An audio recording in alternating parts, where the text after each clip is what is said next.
जितने लड़के कहते हैं ना कि सर मेरे पास पढ़ने के लिए पैसा नहीं है, तो मैम दिल से दुआ देते हैं यार तू लोग का रिजल्ट हो जाएगा।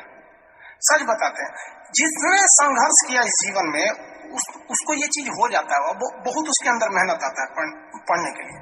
जिसके जीवन में संघर्ष नहीं है कभी आगे ही नहीं जा सकता है, कभी आगे नहीं जाएगा जो संघर्ष नहीं किया। आपको लगता है खान सर यहाँ आ गए, भाई आप कभी देखे होंगे ना, हम कुछ सारे गुरुद्वारा जो होता है ना, गुरुद्वारा उसमें जाके खाना खाए हम।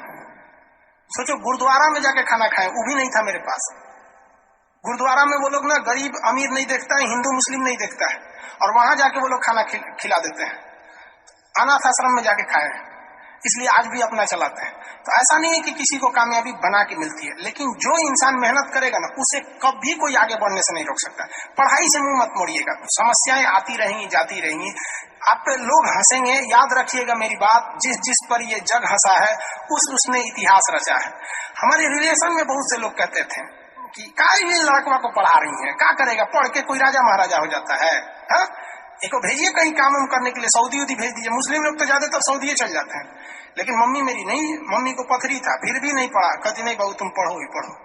आज तो मन नहीं करता उन लोगों से बात करने का, और कहते हैं कि देखो पढ़ाई का मतलब क्या होता है। तो इसलिए हम आपको भी कहते हैं थोड़ी तकलीफ होगी बाबू, आप गरीब घर के होंगे, मेहनती घर के होंगे, थोड़ी तकलीफ होगी, शायद घर से पैसे कम आते होंगे, लॉकडाउन में और कम आते होंगे, तो आप घबराइएगा नहीं बाबू इससे। लॉकडाउन में यदि आपको तकलीफ बढ़ी है तो आप मेरी बात मानिए, आप खुश हो जाइए, बहुत ज्यादा खुश।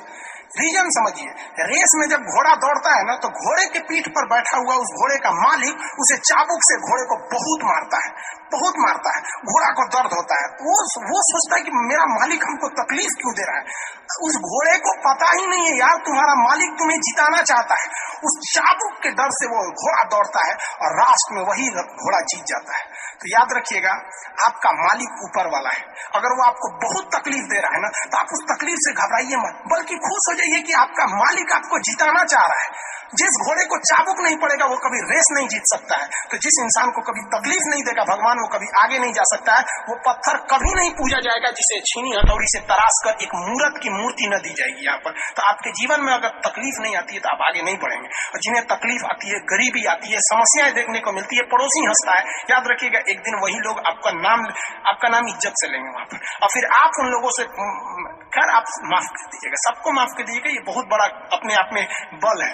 सबसे बड़ा बल नाभिकीय बल होता है, सबसे बड़ा बल, और सबसे कमजोर बल गुरुत्वीय बल होता है। लेकिन हमारे हिसाब से सबसे बड़ा बल होता है कि जब आप गुनाह न किए हो और आपको सजा दिया जा रहा हो और फिर आप उसे माफ कर दें। कोई आपसे बिना वजह खफा हो जाए और आप उसे माफ कर दें, ये भाई सब दुनिया का सबसे बड़ा बल है। ये सबके पास नहीं होता है। अगर ये बल आ गया ना तो फिर आप बहुत आगे जाएंगे। इसलिए तकलीफ नहीं हो जाएगा, बहुत